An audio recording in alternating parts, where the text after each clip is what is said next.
आज का टॉपिक है नौ पूंजीवाद या नौ उदारवाद। नौ पूंजीवाद या नौ उदारवाद। आपको हमने पहली क्लास में बताया था पूंजीवाद को ही उदारवाद कहते हैं। तो एक शब्द आया नौ पूंजीवाद या नौ उदारवाद। तो जानने की कोशिश करेंगे कि आखिर ये नौ पूंजीवाद या नौ उदारवाद क्या है। ठीक, क्या है नौ पूंजीवाद, क्या है नौ उदारवाद।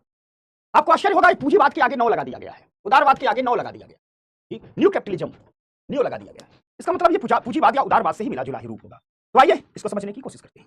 हमने आपको बताया था कि आधुनिक काल में आर्थिकी में जो सबसे पहली विचारधारा आई उसे कहते हैं पूंजीवाद या उदारवाद। इसी पूंजीवाद को हम उदारवाद भी कहते हैं। यानी सबसे पहले कौन आया, पूंजीवाद या उदारवाद, यही तो सबसे पहले आया। ठीक, यही सबसे पहले आया ना, पूंजीवाद और उदारवाद आया। इस पूंजीवाद और उदारवाद के ढेर सारे फायदे तो थे, लेकिन कुछ नुकसान भी थे।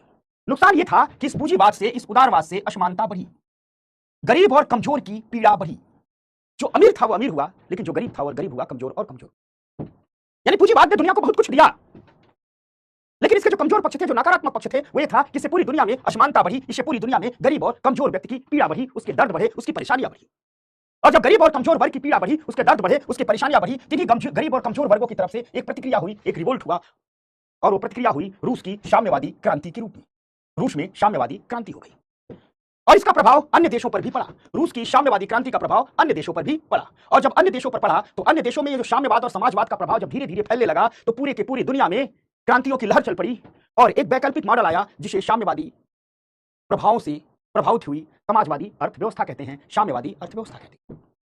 यानी पूंजीवाद के कमजोर पक्षों के खिलाफ जो 1917 की रूस की क्रांति हुई, जिसे साम्यवादी रूस की साम्यवादी क्रांति कहते हैं, उसका प्रभाव अन्य देशों पर पड़ा। अन्य देशों में भी क्रांतियां हुई, साम्यवाद और समाजवाद को अन्य देशों में स्वीकारा गया और हमें दिखता है कि एक नए किस्म के आर्थिक मॉडल का उदय हुआ जिसे हम साम्यवादी या समाजवादी अर्थव्यवस्था कहते हैं। पूरी की पूरी दुनिया में अगर हम देखा जाए तो 1917 से लेकर के 1980 के दशक तक पूरे इस दौर में पूरी दुनिया में साम्यवाद और समाजवादी अर्थव्यवस्था का प्रभुत्व रहा। एक तरफ पूंजीवादी अर्थव्यवस्था चलती रही पश्चिम के देशों में, यूरोप और अमेरिका में, तो रूस, चीन इत्यादि पूरब के देशों में, ज्यादा देशों में प्रभुत्व इस साम्यवाद और समाजवाद का ही रहा। ठीक, अगर हम 1917 से 1980 के दौर को देखा जाए तो इस दौर में साम्यवादी समाजवादी अर्थव्यवस्था ने पूंजीवाद को कड़ी टक्कर दी।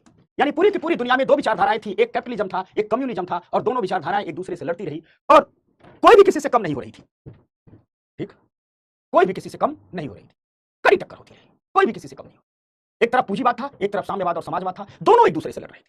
अमेरिका में पूंजीवाद था, यूरोप में पूंजीवाद था, इधर रूस में, इधर चाइना में, इधर नॉर्थ कोरिया में, इधर वियतनाम में, इन देशों में साम्यवाद समाजवाद था। ठीक, कड़ी टक्कर हो रही थी, खूब लड़ रहे थे इस दौर में। लेकिन आपको जैसा मालूम है कि अंततः इस लड़ाई में समाजवादी अर्थव्यवस्था हार गई, समाजवादी अर्थव्यवस्था का पतन हो गया। क्या हो गया? समाजवादी अर्थव्यवस्था का पतन हो गया। यानी 1980 से 90 के बीच जब हम आते हैं तो हमें दिखता है कि समाजवादी अर्थव्यवस्था इस 10 सालों में तबाह हो गई, बर्बाद हो गई।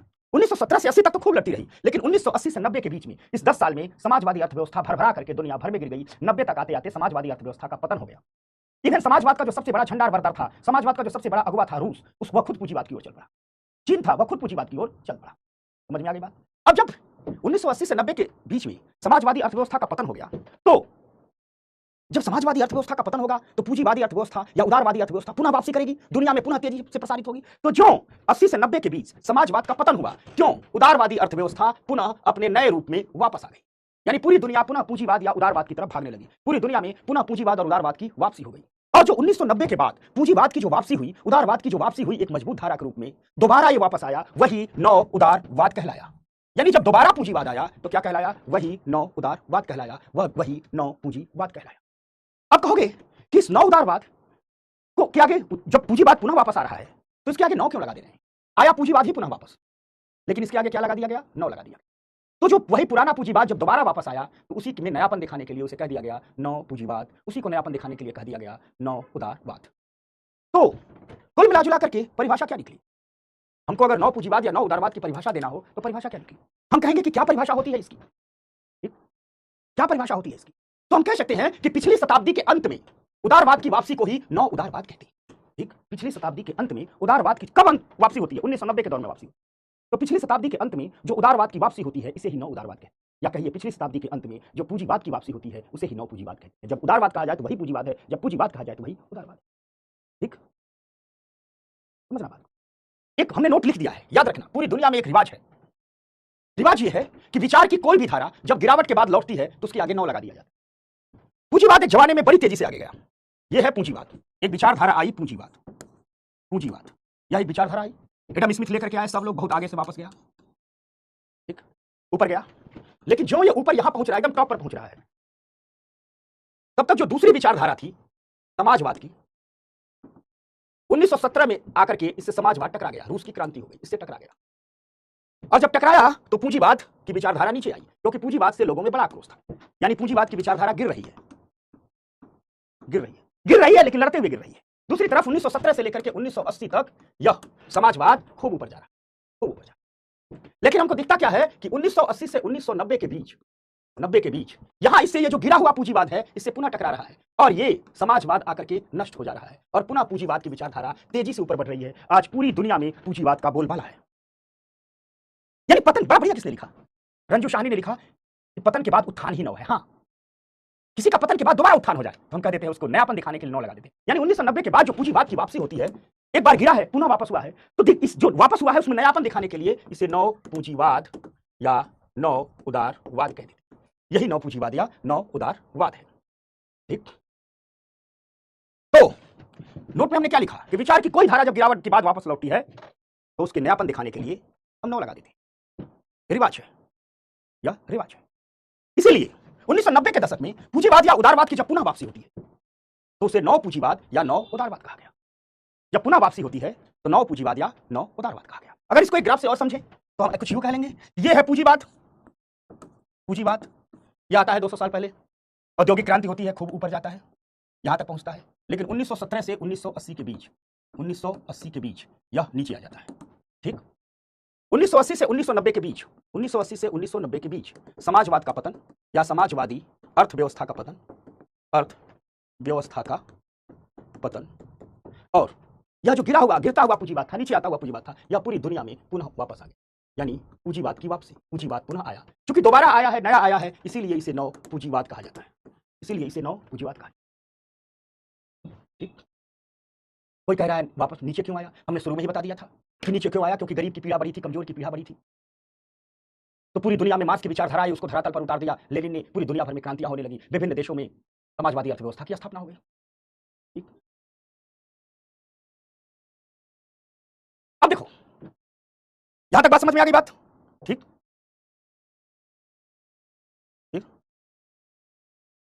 यहां तक बात समझ में आ गई बात, क्लियर हो गया, किसी कोई दिक्कत?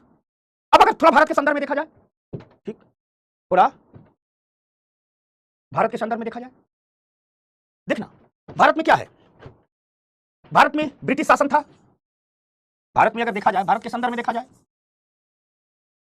भारत में ब्रिटिश शासन था। ब्रिटिश शासन किस विचारधारा को आगे बढ़ाता था? पूंजीवाद को। तो ब्रिटिश शासन में क्या था? पूंजीवाद था, ठीक। फिर भारत 1947 में आजाद हुआ, सीधे कहते भारत आजाद हुआ, आजाद भारत। ये जो आजाद भारत था, इसने जो विचारधारा अपनाई, इसे कहते हैं मिश्रित अर्थव्यवस्था। कहते तो इसे मिश्रित अर्थव्यवस्था है, लेकिन इस अर्थव्यवस्था में समाजवादी अर्थव्यवस्था के ढेर ज्यादा गुण थे।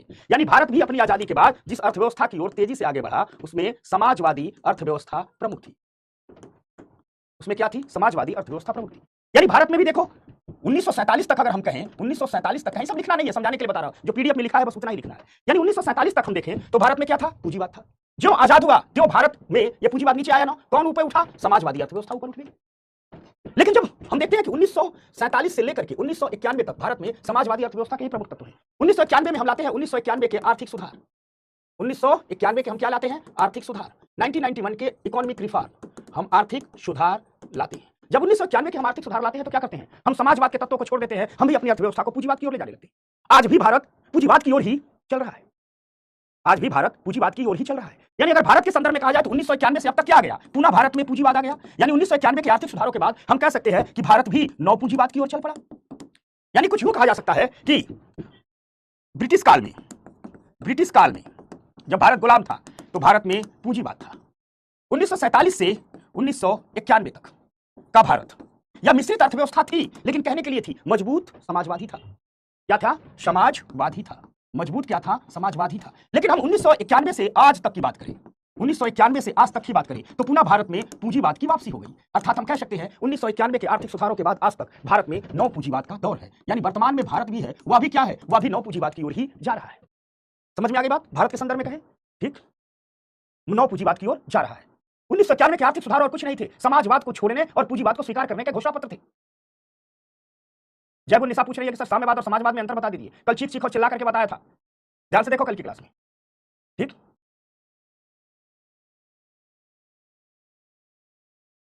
समझ में आ रही बात, ठीक। 1951 भारत रोज पूंजीवाद की ओर आगे बढ़ रहा है। भारत ही नहीं, दुनिया का हर देश पूंजीवाद की ओर आगे बढ़ रहा है। पूंजीवाद का सबसे बड़ा विरोधी रूस और चीन था, वो भी बहुत तेजी से पूंजीवाद की ओर आगे बढ़ रहे हैं। समझना बात, आज दुनिया के मैक्सिमम देश पूंजीवाद की ओर ही आगे बढ़ रहे हैं। हमने लिख भी दिया है कि भारत में 1991 के बाद के आर्थिक सुधार काफी हद तक नव उदारवाद के आसपास ही केंद्रित है।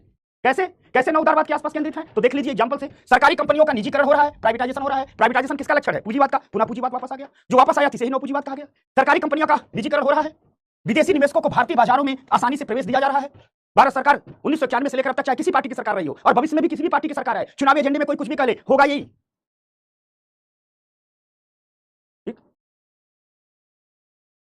समझ में आ गई बात। कारपोरेट टैक्स कम किया जा रहा है, जो उद्योगपतियों से टैक्स लिया जाता है वो कम किया जा रहा है। अभी 2019 में कारपोरेट टैक्स बहुत कम कर दिया गया है भारत में। ये सब क्या है? ये सब पूंजीवाद की ओर बढ़ने के रास्ते हैं। सरकार का ईज ऑफ डूइंग पर बहुत जोर है। ईज ऑफ डूइंग मतलब पेपरलेस कर दिया जाए चीजों को, व्यापार करना आसान कर दिया जाए, नए व्यवसाय खोलना आसान कर दिया जाए, स्टार्टअप को बढ़ावा देना आसान किया जाए।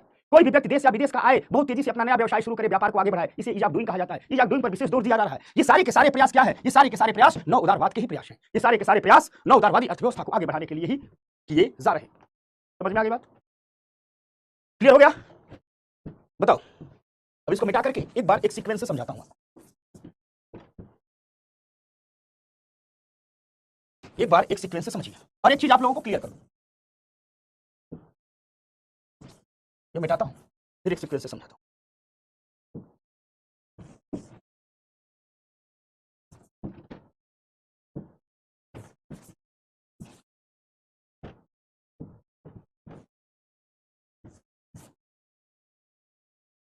एक बार एक सीक्वेंस से आप लोगों को समझाता हूं। अच्छा, एक सूचना सुन लीजिए।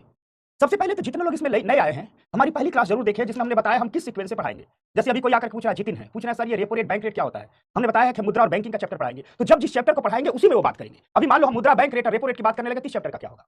पहली बात तो पहली क्लास जरूर देख लीजिए, जो सीक्वेंस हमने बताया उसी से पढ़ाएंगे। दूसरी बात, हम इसमें कई तरीकों का इस्तेमाल करेंगे। जैसे जब आपको हम आरबीआई पढ़ाएंगे तो सिर्फ बोर्ड पर वर्क करेंगे। जब हम आपको कैपिटल मार्केट पढ़ाएंगे बोर्ड पर वर्क करेंगे। जहां बहुत ज्यादा समझाने वाली इकोनॉमी की टर्मिनोलॉजी, जैसे रेपो रेट क्या है, बैंक रेट क्या है, ओपन मार्केट ऑपरेशन क्या है, इस पर सिर्फ बोर्ड वर्क करेंगे। जहां सिर्फ बातें लिखानी है, मुझवानी बातें हैं, उसको हम अपने हिसाब से खुद घर में बैठ करके बढ़िया बढ़िया डिजाइन करके आपके लिए लाते हैं, ताकि आपका वक्त बचे। एक एक चीज को हम 3 से 4 बार पढ़ लें। याद रखना, स्मार्ट स्टडीज की ये मांग होती है कि जो चीज जैसे बेहतर प्रेजेंट की जा सकती है वैसे ही बेहतर आप कीजिए, लकीर के फकीर नहीं बनना। अब कई लोग कह रहे हैं कि सर, एक आध लोग, ढेर सारे लोग ने, कि सर पीडीएफ से क्यों पढ़ा रहे हैं? अरे कोई चीज अगर पीडीएफ से बढ़िया पढ़ाई जा सकती है, पीडीएफ से बढ़िया पढ़ाएंगे। कोई चीज पीडीएफ से नहीं बढ़िया पढ़ाई जा सकती है तो नहीं बढ़िया पढ़ाएंगे, लिख के पढ़ाएंगे। कोई कसम थोड़े खाए हैं। वो अभी आप स्कूल में मेंटालिटी थोड़ा है कि टीचर खड़ा होकर के बोल बोल के लिखवा रहा है। सबसे गंदी पढ़ाई होती है जिसमें टीचर बोल बोल के लिखवा रहा है। हम 21वीं शताब्दी में हमारे पास ढेर सारी टेक्नोलॉजी, हर तरीके, हर रास्ते का प्रयोग करेंगे ताकि आपको बेहतर पढ़ाई दे सके। समझ में आ गई बात? ठीक, अब आ जाओ, इसको तुरंत याद करा देता हूं एक बार, तुरंत।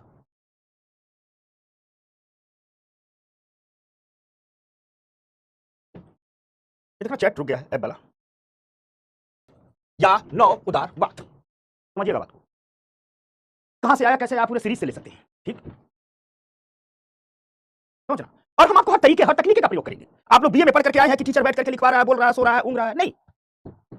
जिस टॉपिक को जिस तरीके से बेहतर किया जा सके, उस टॉपिक को उस तरीके से बेहतर करेंगे। कई पीपीटी का सहयोग लेना होगा, लेंगे। कई पीडीएफ का सहयोग लेना होगा, लेंगे। अभी कई जगह ग्राफिक्स का सहयोग लेना होगा, लेंगे। कई जगह चलता फिरता दिखाएंगे आपको, कई जगह कार्टून दिखा करके बताएंगे आपको, कई जगह बोर्ड वर्क के बताएंगे, कई जगह लिखवाएंगे।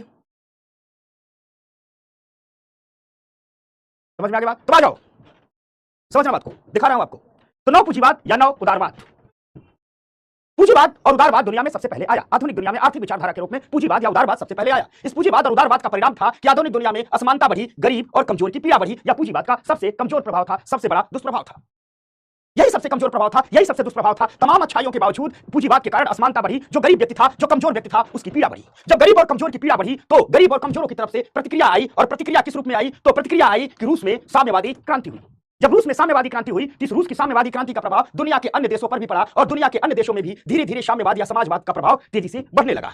जब तेजी से बढ़ने लगा तो दुनिया भर के देश अपने देश में सरकार बनाने लगे, वन पार्टी वन स्टेट की स्थापना करने लगे और अपने यहां साम्यवादी या समाजवादी अर्थव्यवस्था की स्थापना करने लगे। यानी हमको दिखता है कि पूंजीवाद के विकल्प के रूप में एक साम्यवादी समाजवादी अर्थव्यवस्था हमारे सामने आती है और पूरी दुनिया में 1917 की रूसी क्रांति से लेकर के 1980 तक साम्यवादी और समाजवादी अर्थव्यवस्था का ही जोर रहा। इस दौर में जो 1917 से लेकर 1980 का कालखंड है, इस दौर में साम्यवादी समाजवादी अर्थव्यवस्था ने पूंजीवाद को कड़ी टक्कर दी। जब इस दौर में साम्यवादी और समाजवादी अर्थव्यवस्था ने पूंजीवाद को कड़ी टक्कर दी और सब कुछ चलते रहा, लेकिन हुआ क्या, 1980 तक तो यह पूंजीवादी और साम्यवादी अर्थव्यवस्था साम्यवादी और समाजवादी अर्थव्यवस्था पूंजीवाद को कड़ी टक्कर देती रही। लेकिन 1980 से 90 के बीच आते आते इस साम्यवादी और समाजवादी अर्थव्यवस्था का पतन हो गया। यानी 1980 और 90 के बीच साम्यवादी और समाजवादी अर्थव्यवस्था भरभरा करके गिर गई। इस साम्यवादी और समाजवादी अर्थव्यवस्था का पतन हो गया और 1990 के बाद पुनः उदारवादी अर्थव्यवस्था की वापसी हुई, यानी पूंजीवाद की पुनः वापसी हुई। जो पूंजीवाद पुनः वापस आया, उसी पूंजीवाद को नव पूंजीवाद या नव उदारवाद कहा गया। अब सवाल उठता है कि इस नव उदारवाद की हम परिभाषा क्या देंगे? क्या है परिभाषा? तो याद रखिएगा, पिछली शताब्दी के अंत में उदारवाद की वापसी को हम नव उदारवाद कहते हैं।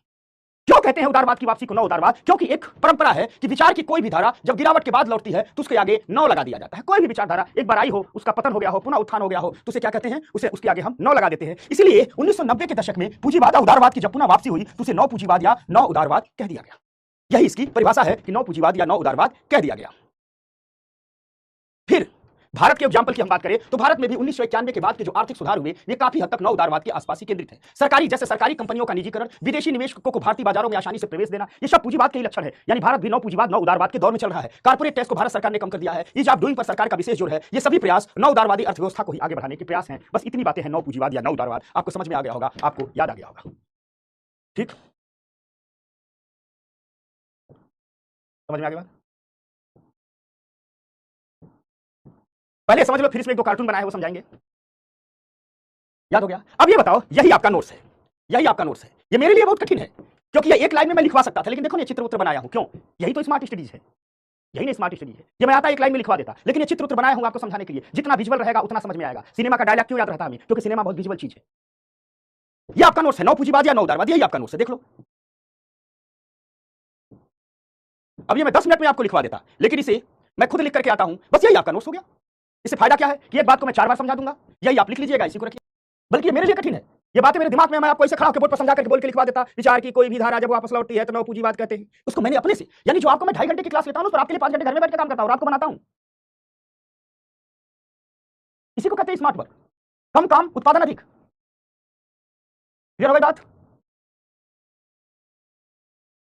अच्छा, मोहम्मद क्या पूछ रहा है, सर कम्युनिज्म में बंदूक क्यों लेके खड़ा है? देखो, हाँ एक कार्टून है। पहले बताओ, याद हो गया तो कार्टूनों की ओर चलते हैं। इतनी बात तो थी, कितना आसान सा मामला है।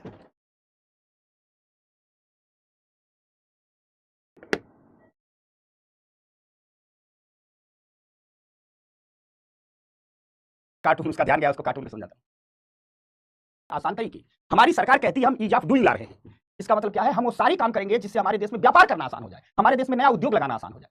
इसी को कहते हैं, जैसे सब कुछ ऑनलाइन किया जा रहा है। ऑनलाइन से क्या है कि व्यापार करना आसान हो गया है। मंत्रालय घूम के रजिस्ट्रेशन नहीं कराना है, आपको ऑनलाइन एप्लीकेशन देना है, खुद रजिस्ट्रेशन होकर आपको मिल जाएगा। ठीक है, समझ गए? ये पूछ रहा है जीडीपी क्या, बताओ इसको। चल जीडीपी का चैप्टर आगे बताऊंगा। ये कहां का विद्यार्थी तू लोग आ गया? अच्छा, कारपोरेट टैक्स मतलब जब हम टैक्स सिस्टम पढ़ाएंगे तो उसमें इनकम टैक्स आएगा, कारपोरेट टैक्स आएगा, विंडफॉल टैक्स आएगा, कैपिटल गेन टैक्स आएगा। कारपोरेट टैक्स का मतलब होता है उद्योगपतियों से लिया जाने वाला टैक्स। जो उद्योगपतियों का उद्योग जो प्रॉफिट में आता है, सरकार उसे बहुत भारी मात्रा में टैक्स आती है, तो उद्योगपतियों से लिया जाने वाला टैक्स ही कारपोरेट टैक्स कहलाता है। ठीक, ये कौन है? समझ गए आप लोग? क्लियर हो गया?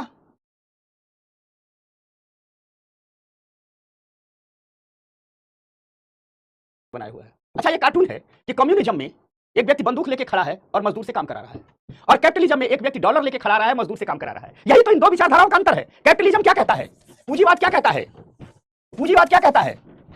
पूंजीवाद क्या कहता है कि जितना काम करोगे उतना पैसा हम तुम्हारे पॉकेट में डाल देंगे। देखो, ये डॉलर पॉकेट में डाल रहा है, मैंने चित्र बनाया है कि ये डॉलर पॉकेट में डाल रहा है, ये डॉलर पॉकेट में डाल रहा है। ये मजदूर है, काम कर रहा है, ये मजदूर है। अच्छा चल क्यों नहीं, ये मजदूर है, काम कर रहा है, गौर से देखना। और ये क्या बनाया मैंने? डॉलर। तो पूंजीवादी क्या कर रहा है कि भैया तुम काम करो, तुमको हम पैसा देंगे, डॉलर देंगे। और ये कम्युनिज्म क्या कह रहा है? कम्युनिस्ट देशों में क्या कहा जाता था कि तुम काम खूब करो, लेकिन पैसा काम के हिसाब से नहीं देंगे, जरूरत के हिसाब से देंगे। तो यह व्यक्ति खूब काम करेगा, नहीं करेगा तो कम्युनिस्ट देशों में बंदूक लेकर सिपाही खड़ा रहता था कि नहीं करोगे मारेंगे ही, तो डर से काम कराया जाता था। ठीक, ये कार्टून कम्युनिज्म और कैपिटलिज्म का अंतर है। और यही ये कार्टून से आप व्याख्या कर सकते हो, ठीक, कि क्यों कैपिटलिज्म सक्सेस रहा। कैपिटलिज्म इसीलिए सक्सेस रहा कि हर व्यक्ति के पास एक लोभ था कि खूब काम करेंगे, खूब पैसा कमाएंगे। कम्युनिज्म, कब तक किसी के सर पर बंदूक लगा करके पढ़ाओगे? नहीं। ठीक ठीक, समझ में आ गई बात? अब आओ, ये रही पूंजीवादी और उदारवादी व्यवस्था। अब आओ आपको अगली बताते हैं, कल्याणकारी अर्थव्यवस्था, वेलफेयर इकोनॉमी। अब इसको याद कराते हैं। पूंजीवाद और उदारवाद एकदम क्लियर हो गया ना? अब जितनी यही, अब कई लोग कह रहे हैं उनको नोट्स बनाना ही बनाना है, तो भैया देख लो, हमारी टीम नोट्स बना के देती है, और वो नोट्स से आपका नहीं, आप उसके बाद भी बनाना चाहते हो तो ऐसे टॉपिक लिख लो जैसे हमने दिया है, वैसे वैसे आप लोग अपने नोट्स में लिख लो, और हमारे मैक्सिमम विद्यार्थी हमारे साथ क्लास में ही बना लेते हैं, ऐसे लिख लो, यही आपका नोट्स हो जाएगा। ठीक ना? यही आपका नोट्स हो जाएगा। बल्कि हम तो, दिक्कत क्या है, आप लोग स्मार्ट स्टडीज पढ़ना नहीं चाहते हो, आप लोगों में से कुछ ये भी नोट्स देते हैं, हमारी टीम नोट्स बना के देती है। कितना नोट्स चाहिए भैया? ठीक हो गई बात? आरजू बताओ।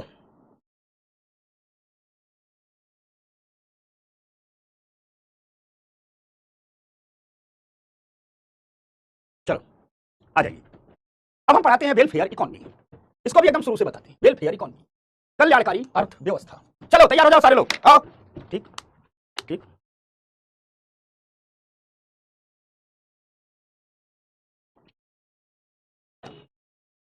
चलो वेलफेयर इकोनॉमी, कल्याणकारी अर्थव्यवस्था। फिर बात को वही पूंजीवाद से ही शुरू करते हैं, किसी की जड़ से समझो। ठीक, जड़ से समझो, समझ गए? ध्यान दो, क्या है कल्याणकारी अर्थव्यवस्था, कहां से उद्भव हुआ, इसको लेकर के आता हूं। अब 15 मिनट 10 मिनट मुझे कोई मैसेज नहीं करेगा, शांति से पढ़ाने दो मुझे, ठीक ना? जब मैं कहूं तो मैसेज किया करो। पूंजीवाद सबसे पहले आया, आप लोग जानते ही होंगे, समझ में आएगा। ठीक, पूंजीवाद क्या था? पूंजीवाद धन केंद्रित था। सही बात है भाई, किसी भी किस्म में धन सृजन होना चाहिए। इस पूंजीवाद में धन का सृजन ही अंतिम उद्देश्य था। इस पूंजीवाद में धन का सृजन ही अंतिम उद्देश्य था। ठीक, धन आना चाहिए, धन का सृजन होना चाहिए, पैसा बनना चाहिए, यही पूंजीवाद का अंतिम उद्देश्य। किसी भी कीमत पर धन सृजन होना चाहिए, यही पूंजीवाद का अंतिम। क्योंकि सिर्फ धन सृजन पर ही पूंजीवाद केंद्रित था, इसलिए इस पूंजीवादी व्यवस्था के कुछ अंधेरे पहलू भी थे। जैसे बच्चों से काम करवाना, आप उस दौर का इतिहास पढ़ोगे तो छोटे छोटे बच्चों से जबरदस्ती काम करवाया जाता था। यूरोप के लोग दूसरे देशों में जाते, वहां से गुलाम पकड़ पकड़ करके लाते थे, पुरुष महिलाएं लाते थे, उनसे काम करवाते रहते थे, मर जाते थे, काम करवाते रहते थे। ये सब पूंजीवाद के अधूरे पहलू थे। बच्चों से काम करवाना, काम की बड़ी अमानवीय परिस्थितियां होती थी। ऐसी जगह जहां साधारण आदमी रह न पाए, वहां मजदूरों को रखा जाता था। साथ ही साथ मजदूरों का बहुत शोषण होता था, मजदूरों का बहुत शोषण होता था। कम वेतन था, बहुत अधिक काम था। ये सब चीजें थी, और सबका ध्यान भी इन चीजों की तरफ जाता था। पूंजीवाद के इस अमानवीय चेहरे की तरफ सबका ध्यान भी जाता था। लेकिन जब किसी का ध्यान जाता था, कोई कहता था कि बड़े अमानवीय हो, बड़े क्रूर हो, किसी भी कीमत पर धन का सृजन कर रहे हो, तो पूंजीवादी व्यवस्था के जो विचारक थे, जो अर्थशास्त्री थे, पूंजीवादी व्यवस्था के जो आगे मानने वाले लोग थे, वे इन शोषण को उचित ठहराया करते थे, और वे कहते थे कि यह शोषण ही विकास की कीमत है। पूंजीवादी व्यवस्था के समर्थक कहते थे कि जिस डेवलपमेंट के रास्ते पर हम जा रहे हैं, उस डेवलपमेंट की कीमत है कि कुछ लोगों को कीमत चुकानी पड़ेगी, कुछ लोगों का शोषण होगा ही होगा। ठीक, कुछ लोगों का शोषण होगा ही होगा। ठीक, लेकिन शोषण बहुत दिन तक नहीं चलता है। लोगों का शोषण हो रहा था तो लोगों की तरफ से प्रतिक्रिया हुई, आंदोलन हुए, क्रांतियां हुई, और पूरी दुनिया में अर्थव्यवस्था का एक नया मॉडल आया, जिसे समाजवादी अर्थव्यवस्था कहा गया। समाजवादी अर्थव्यवस्था एक वादे के साथ आई थी, एक नारे के साथ आई थी पूरी दुनिया में, किसी भी वर्ग का शोषण नहीं होगा। इसी वायदे के साथ तो समाजवादी अर्थव्यवस्था आई थी। कल हमने पढ़ाया था ना, समाजवादी अर्थव्यवस्था ने क्या कहा था? किसी का शोषण नहीं होगा, सब बराबर, सब बराबर, सब बराबर। ये तो हुआ है ना।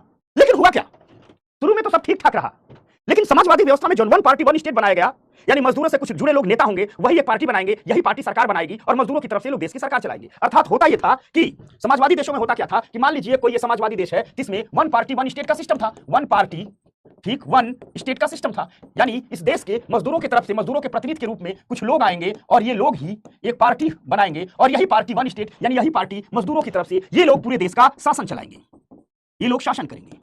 और शेष लोगों को कहा गया कि आप लोग काम कीजिए, सरकार के लिए काम कीजिए, राष्ट्र के लिए काम कीजिए, सबके लिए स्वास्थ्य शिक्षा फ्री होगी, सबके लिए बराबर रहने का आवास मिलेगा, सबके लिए बराबर संपत्ति होगी, कोई भूखा नहीं मरेगा, कोई अमीर नहीं है, कोई गरीब नहीं है, यानी किसी का शोषण नहीं होगा, समानता होगी। इसी नारे के साथ तो आई थी। शुरू में तो सब कुछ ठीक ठाक रहा, लेकिन बाद में जो इस पार्टी और सरकार में शामिल ये लोग थे, शेष जनता तो काम कर रही है, लेकिन ये लोग क्या करने लगे? ये लोग एक प्रकार से इनको कहते थे कि एक समान खाओ, एक समान पहनो, एक समान रहो, किसी के पास संपत्ति नहीं रहेगी। लेकिन ये लोग सरकार में घूस लेकर के दूसरे विदेशों में संपत्ति बनाने लगे, अपने घर के भीतर खूब मौज से रह रहे हैं, खा पी रहे हैं। यानी कुल मिला के कि समाजवादी अर्थव्यवस्था में भी बाद में गरीब और कमजोर का शोषण ही होने लगा, यानी यहां भी गरीब और कमजोर का शोषण ही होने लगा।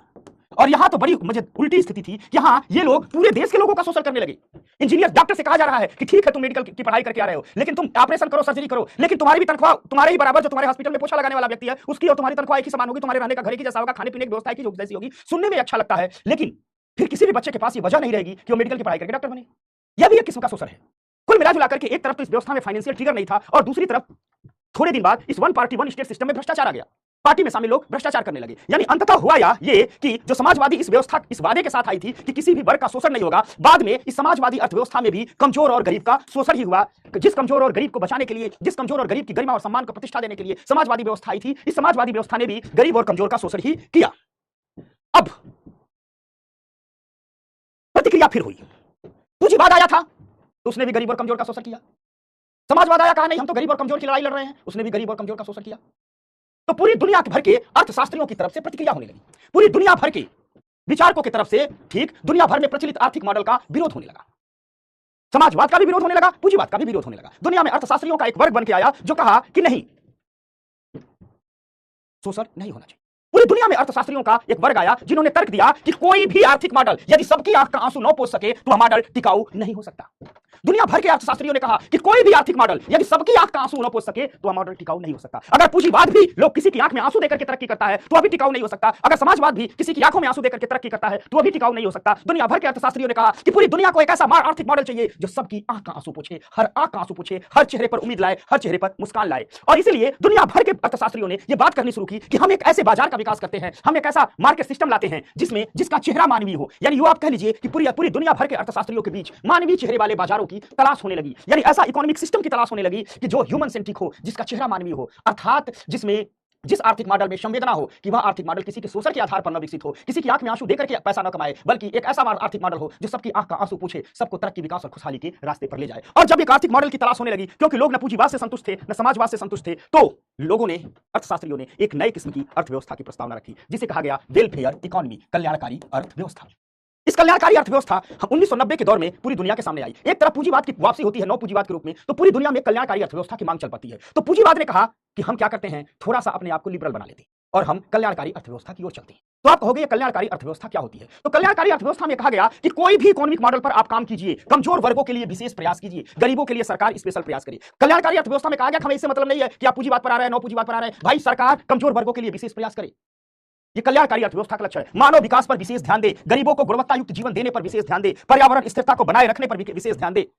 और कहा गया ये सब काम करेंगे तो वही कल्याणकारी अर्थव्यवस्था होगी। आज अगर हम पूरी दुनिया की बात करें तो पूरी दुनिया का हर देश अपने आप को वेलफेयर इकोनॉमी के रूप में दिखा रहा है। उस देशों को छोड़ करके, अफ्रीका, अफगानिस्तान छोड़ करके, चाहे भारत हो, चाहे चीन हो, चाहे अमेरिका हो, चाहे रूस हो, ये सही है कि सब लोग नौ पूंजीवाद के रास्ते पर चल रहे हैं, लेकिन नौ पूंजीवाद के रास्ते पर चलते हुए भी यह अपने आप को वेलफेयर इकोनॉमी के रूप में स्थापित कर रहे हैं। जैसे एक एग्जांपल मैं बताऊं, हमने कहा कि इंडिया क्या है, अभी इंडिया का एग्जांपल लेते हैं। अभी हमने कहा इंडिया क्या है, तो इंडिया नौ पूंजीवाद की ओर बढ़ रहा है। 1991 के आर्थिक सुधारों से इंडिया नौ पूंजीवाद की ओर बढ़ रहा है, क्योंकि इंडिया में तेजी से प्राइवेटाइजेशन को आगे बढ़ा रहा है, निजीकरण को आगे बढ़ा रहा है। इंडिया तेजी से विदेशों से इन्वेस्टमेंट ला रहा है। इंडिया तेजी से हर सेक्टर को प्राइवेट करते जा रहा है। इंडिया तेजी से ईज ऑफ डूइंग पर काम करते जा रहा है। यानी इंडिया तेजी से नौ पूंजीवाद की ओर बढ़ रहा है। तो दूसरी तरफ हम देख क्या रहे हैं, भारत की अब सरकारें ठीक लोगों के कल्याण पर भी काम कर रही है। जैसे आपको मैं बता दूं, भारत सरकार अपने पीडीएस के तहत गरीबों को मुफ्त अनाज देती है, मुफ्त अनाज देती है। भारत सरकार गर्भवती माताओं को और जन्म लेने वाले बच्चों का टीकाकरण करवाती है। आंगनबाड़ी में पोषण की ढेर सारी सुविधाएं हैं। आंगनबाड़ी में क्या दिया जाता है, फूड दिया जाता है। ठीक, भारत सरकार फ्री एजुकेशन देती है, फ्री एजुकेशन देती है। ठीक, भारत सरकार फ्री हेल्थ देती है, गरीबों को आवास देती है, गरीबों को शौचालय देती है, गरीबों को गैस सिलेंडर देती है, गरीबों को तमाम प्रकार के पेंशन देती है। ये सब क्या है, ये सारे के सारे चीजें कल्याण के लिए ही तो है। यानी हम कह सकते हैं कि आज दुनिया की हर अर्थव्यवस्था कल्याणकारी अर्थव्यवस्था भी है। एक साथ पूरी दुनिया नौ पूंजीवाद की ओर जा रही है तो पूरी दुनिया कल्याणकारी अर्थव्यवस्था की भी ओर जा रही है। भारत भी एक साथ यदि नौ पूंजीवाद की ओर जा रहा है तो उसी के साथ भारत कल्याणकारी अर्थव्यवस्था की भी ओर जा रहा है। तो तमाम प्रकार की सब्सिडी भारत सरकार देती है। ये तो दो चार एग्जाम्पल बनाया। इस तमाम प्रकार की सब्सिडी आप देख लो, फार्मर को सब्सिडी मिलती है, पीएम किसान, सब आगे पढ़ाएंगे एक एक चीज। पीएम किसान ये क्या है, हर किसान के खाते में जो छोटे किसान है 6,000 रुपए जाते हैं। तमाम प्रकार की पेंशन योजनाएं हैं। गरीब माताएं बच्चे को जन्म देती है, 5,000 रुपया मिलता है। आप देखते होगे ना, मुफ्त राशन मिल रहा है, टीकाकरण हो रहा है, आंगनबाड़ी में भोजन मिल रहा है, फ्री एजुकेशन है, फ्री हेल्थ है, आवास है, शौचालय है, गैस सिलेंडर, पेंशन, किसानों को तमाम प्रकार की सब्सिडी। यानी भारत भी कल्याणकारी अर्थव्यवस्था की ओर जा रहा है। अर्थात आज दुनिया की अर्थव्यवस्थाएं नौ पूंजीवादी होते हुए भी कल्याणकारी अर्थव्यवस्थाएं हैं। हर अर्थव्यवस्था यही कहती है हम सबकी आंख का आंसू पूछेंगे। और जब अर्थव्यवस्थाएं सबकी आंख का आंसू पूछने लगे, गरीब और कमजोर वर्गों के लिए विकास का काम करने लगे, तो उसे कहते हैं कल्याणकारी अर्थव्यवस्थाएं। दरअसल एक संतुलन का होना जरूरी है। नौ पूंजीवाद की ओर इसलिए बढ़ रही हैं तमाम देश, क्योंकि जब तक आप प्राइवेट सेक्टर को फ्री नहीं करोगे तब तक डेवलपमेंट सच में होता ही नहीं है। तो जब प्राइवेट सेक्टर तेजी से आगे बढ़ेगा, डेवलपमेंट होगा, ढेर सारा टैक्स आएगा, और उसी टैक्स से सरकारें क्या करती हैं, वेलफेयर स्कीम बनाती हैं। ये रही कल्याणकारी अर्थव्यवस्था। समझ में आ गई बात? ये रही कल्याणकारी अर्थव्यवस्था। ठीक, देखो रुक गया। अच्छा सीमा क्या कर रही है? सर अपना नंबर दे दीजिए, कोर्स परचेज के बारे में बात करना है। तो आप लोग हमारे पीडब्ल्यू मंडली आईएएस के साइट पर जाओ, वहां से आप लोग वहां का नंबर मिल जाएगा, उन लोगों से बात कर लो, ठीक ना? समझ में आ गई बात?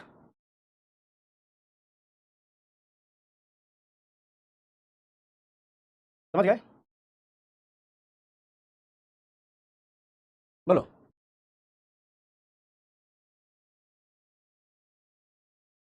ये हमने दो चार एग्जांपल दिया कल्याणकारी अर्थव्यवस्था के लिए, तो कल्याणकारी अर्थव्यवस्था समझ गए?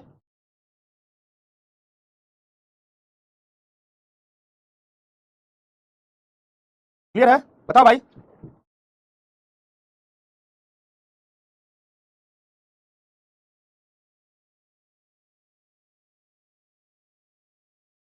बताओ आप लोग। कई लोगों का नाम पर नहीं पाता होता तो भाग जाता है। बता बेटा, जायदा बता, अर्चना।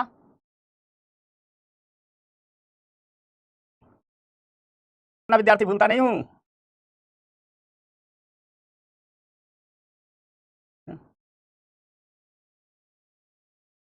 ये क्या पूछ रही है कि हमने अभी क्लास 12 पहचान किया, क्या मैं बैच ले लो? हाँ खूब फाउंडेशन में आराम से पढ़ते रहो।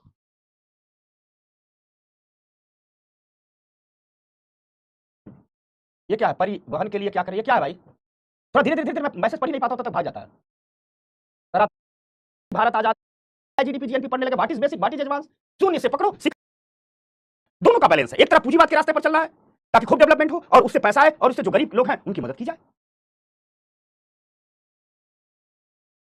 योगेंद्र मालवी चील की निगाह से दिख रहा है, बता। इस के लास्ट में देने वाला तो ये मैं अपना कोई वादा भूलता नहीं, वो तोड़ता नहीं हूं। इस साल को करके यूट्यूब पर आपको दूंगा 8 से 10 घंटे का वीडियो चाहिए। ठीक, रश्मि बेटा समझ गई? अच्छा हमारी बेटी आ रही है बार बार, बढ़ गई? समझ गई रश्मि बेटिया? कल्याणकारी अर्थव्यवस्था पीडब्ल्यू को भी बनानी चाहिए। अरे पीडब्ल्यू कल्याणकारी अर्थव्यवस्था ही तो बना रहा है, यही यूपीएससी की फीस भाई। अब तो हमारे बाहर निकलेंगे। तो देखो एक बात जान लो, मेन जो थीम है, आपने सबसे पहले क्या पढ़ा? आपने सबसे पहले पढ़ा पूंजीवादी अर्थव्यवस्था, पूंजीवादी अर्थव्यवस्था। उसके बाद आपने साम्यवादी का लक्षण समझा, साम्यवादी अर्थव्यवस्था। और साम्यवादी अर्थव्यवस्था में ही थोड़ा बहुत परिवर्तन करके लाया गया क्या? समाजवादी अर्थव्यवस्था। आपने पढ़ा समाजवादी अर्थव्यवस्था। ये कॉन्सेप्ट क्लियर कीजिए, ये थॉट क्लियर कीजिए, क्योंकि ये बार बार आगे के हर चैप्टर में काम आएगा। समाजवादी अर्थव्यवस्था, फिर इसकी प्रतिक्रिया हुई और आया नव पूंजीवाद, नव पूंजीवाद। और इसी के साथ एक और आया कल्याणकारी अर्थव्यवस्था, वेलफेयर इकोनॉमी, कल्याण। असली यूपीएससी लेवल की इकोनॉमी यही होती है कि एक एक सेक्शन को टुकड़ों में बांटिए और पढ़ते जाइए। ये सब विचार है, दर्शन है, आगे बहुत काम आएंगे। इनमें क्या किसी को कोई दिक्कत? पूंजीवादी अर्थव्यवस्था, साम्यवादी अर्थव्यवस्था, समाजवादी अर्थव्यवस्था, नव पूंजीवाद, कल्याणकारी, किसी को कोई दिक्कत तो बताए, अन्यथा आगे चलते हैं जल्दी जल्दी। ठीक, बताओ बेटिया। ठीक, बताओ बच्चा लोग, बताओ बच्चा लोग, ये मेरा रुक रुक क्यों जा रहा है? बताओ आप लोग। मोहम्मद साहब कह रहे हैं सर और सब्जेक्ट की क्लास कब से स्टार्ट होगी? बस जल्दी होगी, सीक्वेंस से चलते रहते हैं, रुक जा रहा है। आइए आगे चलते हैं, थोड़ा गांधीवादी अर्थव्यवस्था पर पढ़ते हैं। तो देखो गांधीवादी अर्थव्यवस्था, चलते हैं आजादी के उस दौर में हुआ क्या। ठीक, क्लियर है सबका? क्रिस्टल क्लियर, वाह वाह। अब अगर किसी को कोई दिक्कत भी होगी तो ये वीडियो आपके पास पड़ा रहता है, एक बार और देख लेना। ठीक, अब यार अब गांधीवादी अर्थव्यवस्था और मिश्रित अर्थव्यवस्था समझा दे रहा हूं। ठीक, चलो पहले रुक जाओ, चलो गांधी जी दिख गए, पहले गांधीवादी समझा लेता हूं। ठीक, नहीं एक काम करो, चलो मिश्रित समझाता हूं पहले। नहीं गांधी जी मिश्रित समझाता हूं। अब देखो मिश्रित अर्थव्यवस्था क्या है? मिश्रित अर्थव्यवस्था हिंदी में कैसे लिखा जाए? मिश्रित अर्थव्यवस्था, अर्थव्यवस्था। इसे कहते हैं mixed economy, mixed economy, economy. इस मिश्रित अर्थव्यवस्था को हम कहीं कहीं नेहरूवादी अर्थव्यवस्था भी कहते हैं। ठीक, क्या कहते हैं? अनुकृति कह रहे या अंकृति कह रहे? Sir welfare economy. एक बार और वीडियो देख लेना बच्चा, अगर वीडियो देखने के बाद भी एक बार और घर में देख लेना, ठीक ना? ठीक, पहले मिश्रित बताते हैं फिर गांधी पर आते हैं। इसी को हम नेहरूवादी अर्थव्यवस्था भी कहते हैं, इसी को हम नेहरूवादी अर्थव्यवस्था भी कहते हैं। क्या कहते हैं? नेहरूवादी अर्थव्यवस्था भी इसको कहते हैं। तो क्या है मिश्रित अर्थव्यवस्था? तो आइए समझाना शुरू करते हैं। 1947, 1947 भारत आजाद हुआ। क्या हुआ? भारत आजाद हुआ 1947 में, बात पता है? ठीक, भारत आजाद हुआ। क्लियर हो गई बात? ये कौन है जो मेरी क्लास को 2 घंटे पर लेने को जुड़ा हुआ है भाई? ये कोई अहो साहब। ठीक, विचार करेंगे। यानी अब बताता हूं मिश्रित अर्थव्यवस्था क्या है। 1947 भारत आजाद होता है, कहानी बताइए। जब भारत आजाद होता है उस समय 1947 में इकोनॉमी के दो मॉडल थे भारत के सामने, ठीक, भारत के सामने, ठीक, अर्थव्यवस्था के दो मॉडल थे, अर्थव्यवस्था के दो मॉडल थे, ठीक। पहला भारत के सामने यह था कि हम पूंजीवाद को स्वीकार करें, पूंजीवाद को स्वीकार करें, एक मॉडल तो यह भी था, भारत पर दबाव भी था, पूंजीवाद को स्वीकार कर लीजिए, अमेरिका कहता था पूंजीवाद को स्वीकार करो, पैसा देंगे। दूसरा था हम समाजवाद को स्वीकार करें, समाजवाद को स्वीकार करें, समाजवाद को स्वीकार करें। भारत के सामने ये दो विकल्प था। पूरी दुनिया में उसमें पूंजीवाद भी समाजवाद था, दोनों आपस में लड़ रहे थे। भारत के सामने 1947 में दो विकल्प था, ठीक, दो मॉडल थे कि या तो हम पूंजीवाद को स्वीकार करें या तो हम समाजवाद को स्वीकार करें।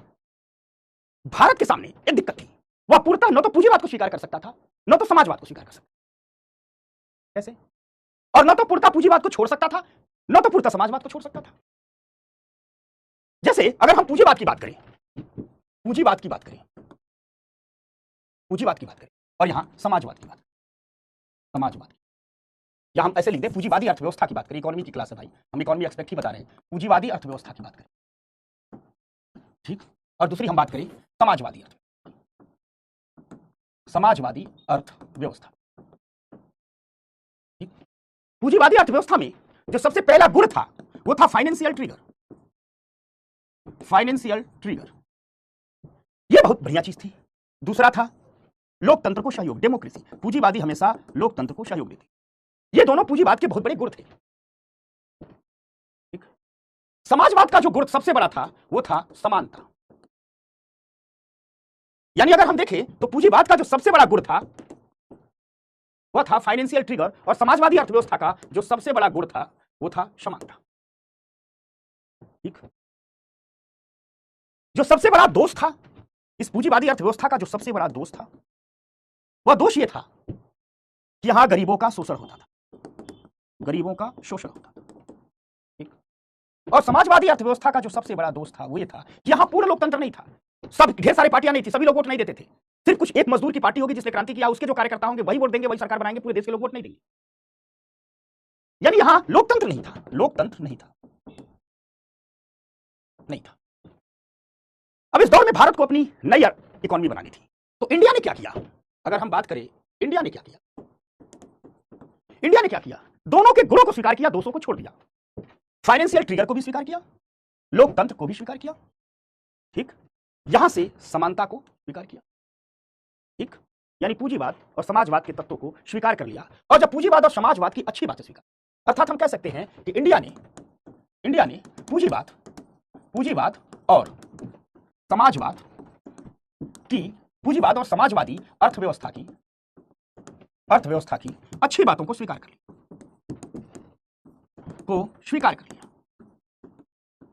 दोनों के तत्वों को स्वीकार कर लिया।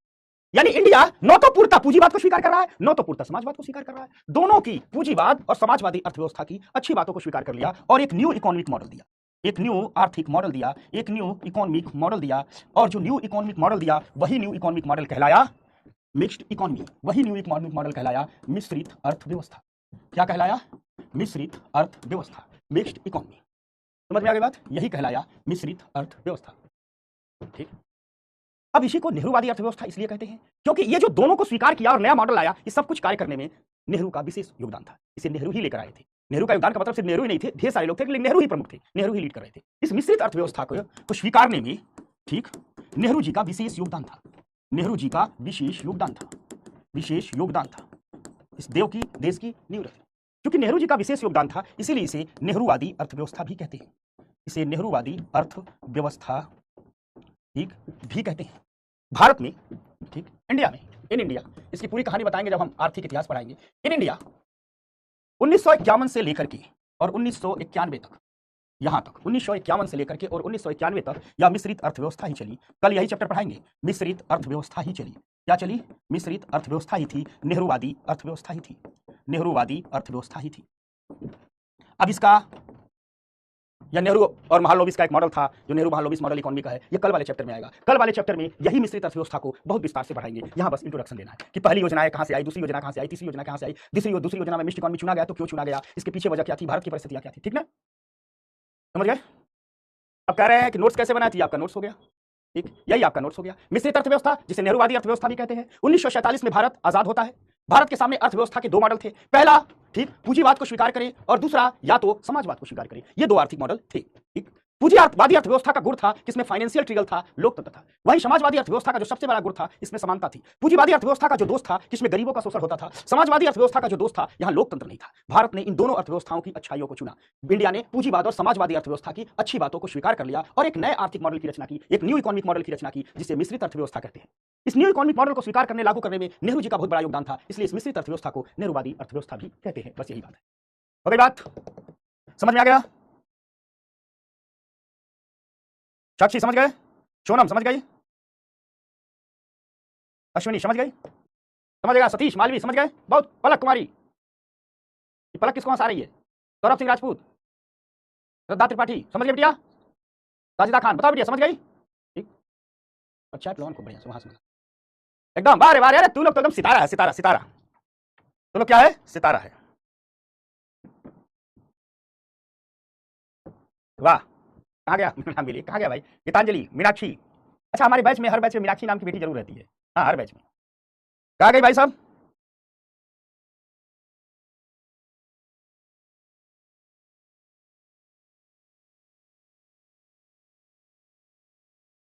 क्लियर ना। और ज्यादा से ज्यादा सारे लोग लाइव क्लास में आया करो। ब्यूटी कुमारी आ गई, बताओ। अच्छा, मीनाक्षी दो बेटियां हैं। अच्छा, ये कह रहा है कोल्ड वार, कोल्ड वार सब इकोनॉमी में नहीं पढ़ा जाता, सब पॉलिटी में पढ़ा जाता है। पूजा ने बहुत बढ़िया लाग दी कि लेनिन ने मार्क्स की बात को अपने विचार के साथ थोड़ा उठा बैठा दिया, वही समझ में। हाँ बेटा वही है। पायल सोनी ये पूछ रहा सर इकोनॉमी के लिए मंथली मैगजीन अभी पढ़े क्या, मन करे तो पढ़ लो, हम सब अपडेट करके देंगे। और हर साल प्रीलिम्स के अंत में हम यूट्यूब पर पूरे एक साल का जो नया नया करंट अफेयर आया होता है उसका हम वीडियो बना देते हैं। अभी इस साल का भी इसी वीक आ जाएगा, आप लोग टेंशन मत लीजिए। ठीक है, कई लोग हमसे वीडियो में कमेंट में लिख रहे हैं, तो बच्चा लोग आश्वस्त रहिए, हमने कहा है तो करेंगे, एकदम आश्वस्त रहिए। ठीक, मेरी पूरी कोशिश रहेगी संडे को दे दूं, नहीं तो ट्यूसडे को 100% 1,00,000% एकदम मिल जाएगा। ठीक ना। अच्छा, शिवम क्या लिख रहा है कि सर हम भी हैं। वैशाली क्या करेंगे, अच्छा हाँ या तुम सब मेरे दिल में हो। ठीक, सब तो हमारे ही बच्चे हो। अच्छा, सलोनी कह रही है सर कमेंट आ रहा है क्या मेरा, हाँ बेटा आ रहा है, तभी तो मैं पढ़ रहा हूँ पागल। बताओ, जय विजय क्या कर रहे हैं, घनश्याम क्या कर रहे हैं, चलो आ जाओ। ठीक हो गया, अब आ जाओ थोड़ा सा गांधीवादी अर्थव्यवस्था की बात कर लेते हैं। गांधीवादी अर्थव्यवस्था, ये अपने बापू बैठे हुए, पहचानते हो ना तुम लोग। ठीक, बापू को पहचानते हो ना, नमस्ते करो सारे लोग, सारे बच्चा लोग बापू को नमस्ते करो। ठीक,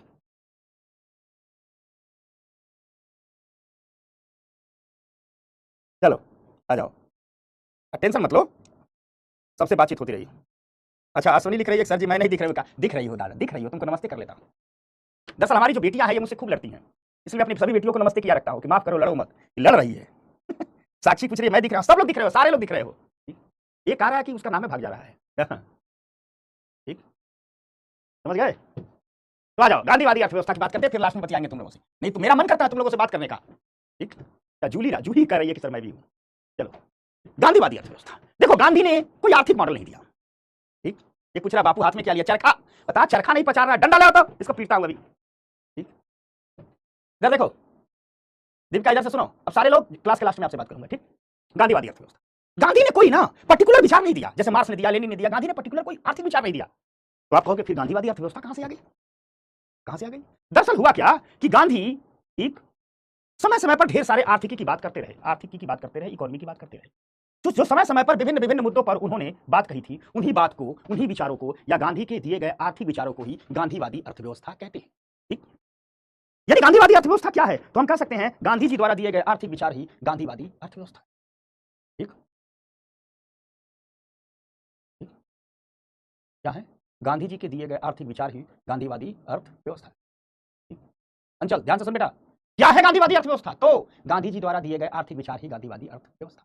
जो गांधी जी ने आर्थिक विचार दिए वो कई विचारधाराओं से बहुत प्रभावित रहे। जैसे गांधी जी के आर्थिक विचार समाजवादी सिद्धांतों से बहुत प्रभावित रहे, यानी समाजवादी अर्थव्यवस्था से बहुत प्रभावित रहे। गांधी जी के विचार, एक लेखक है टॉलस्टॉय, उनसे बहुत प्रभावित रहे। गांधी जी के आर्थिक विचार, एक लेखक है रस्किन, उनके विचारों से बहुत प्रभावित रहे। यानी गांधी जी के आर्थिक विचारों पर तीन लोगों का बहुत प्रभाव था। पूंजीवाद के तो बहुत विरोधी थे, दुश्मन थे। गांधी जी के आर्थिक विचार तीन लोगों से प्रभावित रहे। पहला समाजवादी अर्थव्यवस्था से, दूसरा टॉलस्टॉय से, दूसरा रस्किन से। ठीक? इन तीनों से प्रभावित रहे। अगर हम गांधीवादी अर्थव्यवस्था की बात करें तो गांधीवादी अर्थव्यवस्था का उद्देश्य ही था रोजगार को बढ़ावा देना, क्योंकि भारत में श्रम की प्रचुरता है। गांधी बाबा कहते थे कि भारत में ऐसा आर्थिक मॉडल ले आओ जो लोगों के मानव श्रम का उपयोग करे, बहुत अधिक मशीनीकरण न हो, क्योंकि भारत में श्रम की प्रचुरता है। ठीक, समझ में आ गई बात? ठीक, क्लियर हो गई बात? अर्थात जो गांधीवादी अर्थव्यवस्था है वो और कुछ नहीं है, गांधी जी के आर्थिक विचारों को ही गांधीवादी अर्थव्यवस्था कहते हैं। गांधी के आर्थिक विचार समाजवादी सिद्धांतों से प्रेरित है, समाजवादी अर्थव्यवस्था से प्रभावित है। गांधी के आर्थिक विचार रस्किन के विचारों से प्रभावित है। गांधी के आर्थिक विचार टॉलस्टॉय के विचारों से प्रभावित है।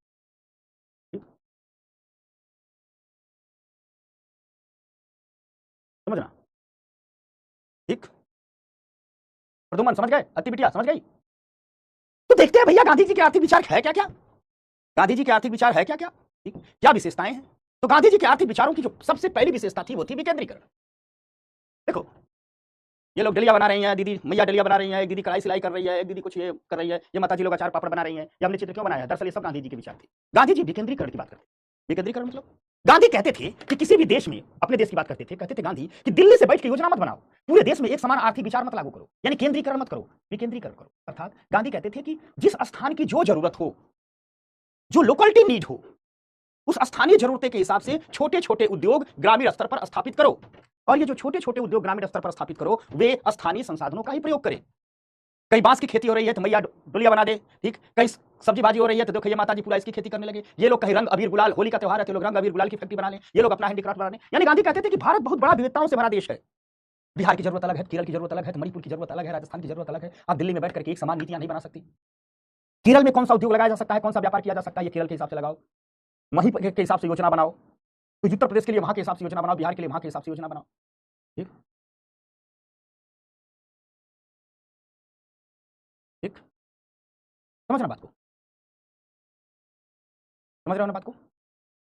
तो गांधी के पहले विचार, गांधीवादी अर्थव्यवस्था का जो पहला बात था, गांधी कहते थे विकेंद्रीकरण करो, जहां की जो जरूरत है उसी के हिसाब से नीतियां बना दो। अगर कहीं मखाने का उत्पादन बहुत हो रहा है तो वहां मखाना प्रोसेसिंग की फैक्ट्री लगाओ और वहां के लोगों को मखाने का काम धंधा सिखाओ। कहीं कोयला क्षेत्र है तो वहां के लोगों को वहां कोयला खनन लगाओ, वहां के लोगों को वैसे स्किल करो। कहीं मछली पाली जाती है तो वहां के लोगों को मछली उद्योग से जुड़ा हुआ काम धंधा सिखाओ। कुमार अजय ने मेरा दिल खुश कर दिया। हाँ, चीन ने यही मॉडल अपनाया। समझ गए बात को ना? ठीक, नए मलिक, नए मलिक समझ गए? समझ गए बेटवा? समझ गए ना? ठीक, आदित्य कहां लड़ाई झगड़ा तुमको लोग कर रहा है? बहुत बढ़िया बात। अभी प्रिया चौरसिया ने लिखा है, अरे मेरे बच्चे बहुत अभी अभी भारत सरकार फोकस किया है वन डिस्ट्रिक्ट वन प्रोडक्ट। यह बिल्कुल गांधी जी वाला ही थीम है। जब आपको हम व्यापार पढ़ाएंगे बताएंगे विस्तार से वन डिस्ट्रिक्ट वन प्रोडक्ट क्या है। जब आपको विदेश व्यापार पढ़ाएंगे बताएंगे वन डिस्ट्रिक्ट वन प्रोडक्ट क्या।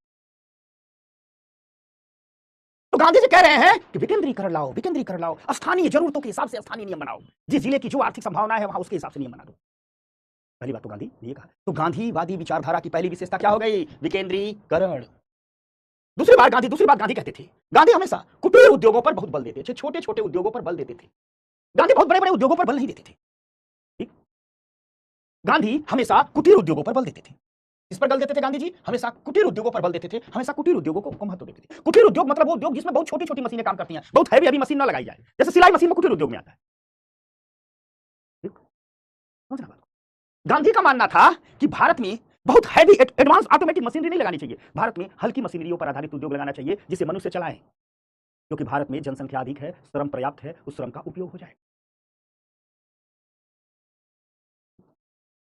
अच्छा, विकास मौर्य कह रहे हैं सर पूंजीवाद का विकेंद्रीकरण और ये विकेंद्रीकरण अलग है।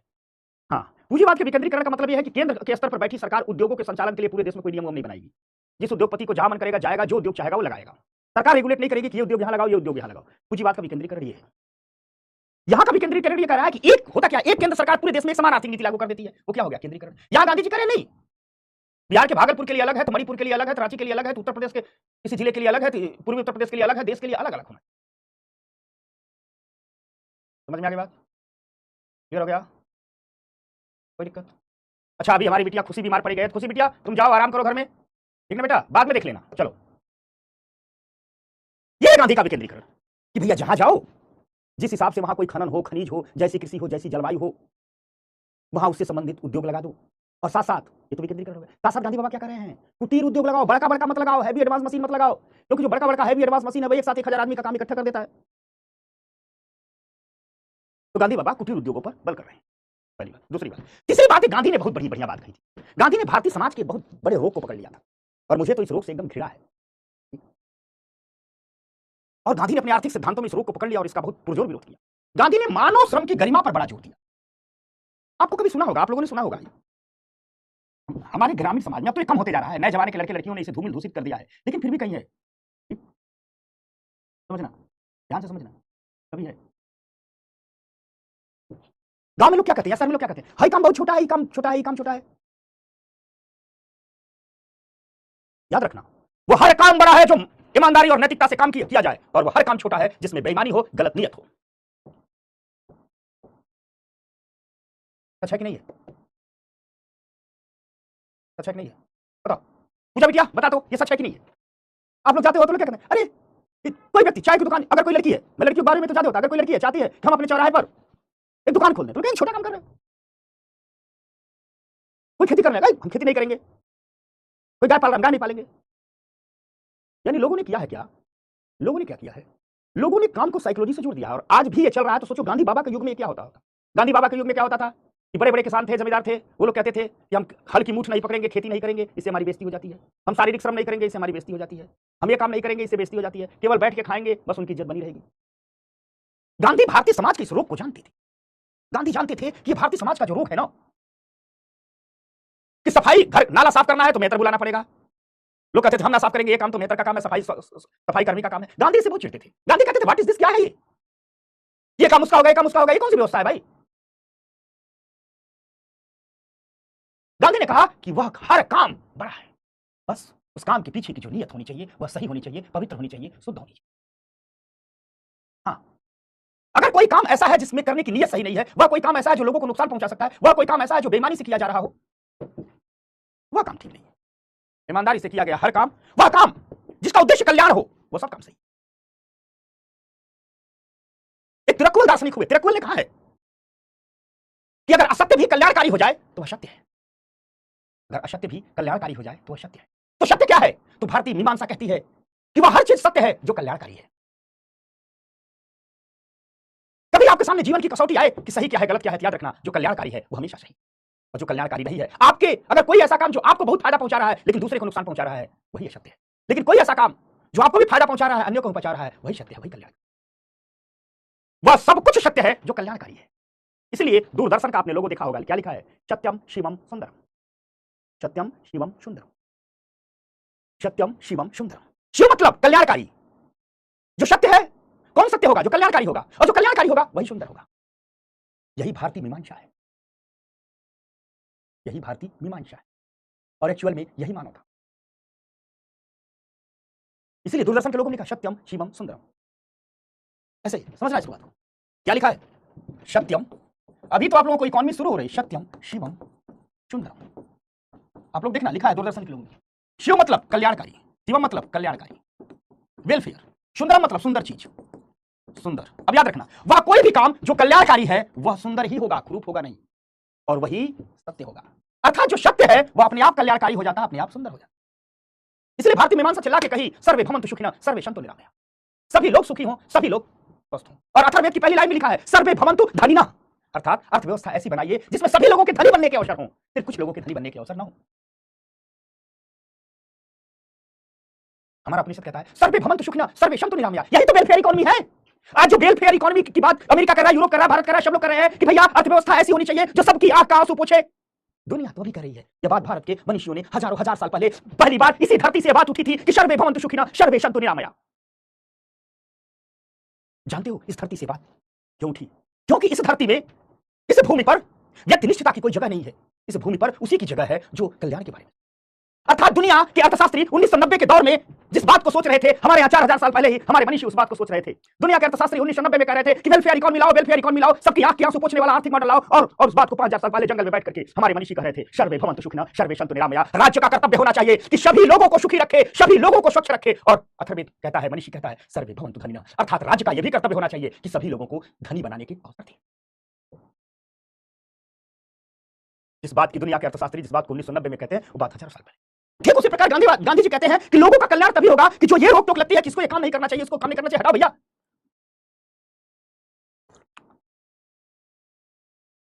गांधी ने कहा मानव श्रम की गरिमा पर जोर दीजिए, वो कोई भी काम जो जिसमें श्रम लगता है बुरा नहीं है, बस कल्याण होना चाहिए।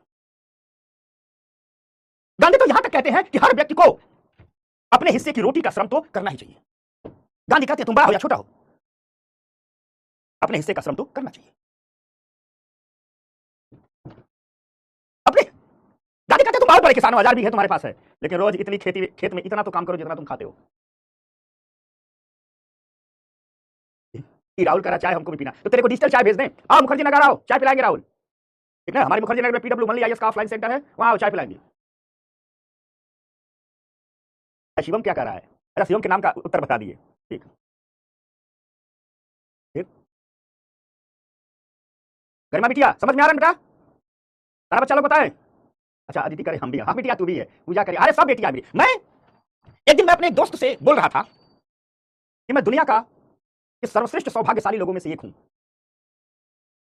मेरे दोस्त ने बोला क्यों? उन्होंने कहा कि मेरे पास हजारों बेटियां हैं, बेटे भी हैं, थोड़ा मेरे बच्चे शैतानी करते हैं, मैं हजारों बेटियों का पिता हूं। शिक्षक पिता तुल्य होता है, शिक्षक और विद्यार्थी में और कोई रिश्ता नहीं होता है, सिर्फ एक ही रिश्ता होता है कि शिक्षक पिता तुल्य हो। हम भारतीय भूमि के रहने वाले लोग हैं, भारतीय मनीषा के रहने वाले लोग हैं, और याद रखना हमें अपने जीवन में इस मनीषा की नैतिकता का हर क्षण पालन करना है। इसलिए हर शिक्षक का धर्म है कि अपने हर विद्यार्थी को अपने बच्चे की तरह ख्याल रखे, अपने बच्चे की तरह उसके भविष्य के विषय में चिंतित रहे। यह दुनिया के हर शिक्षक का उत्तरदायित्व है। मैं दुनिया के हर शिक्षक का ठेकेदार तो नहीं हूं, लेकिन मैं अपना ठेकेदार हूं। मैं अपने हर विद्यार्थी को बिल्कुल अपने बच्चे की तरह देखता हूं और उसके भविष्य के प्रति, उसके भविष्य निर्माण के प्रति चिंतित।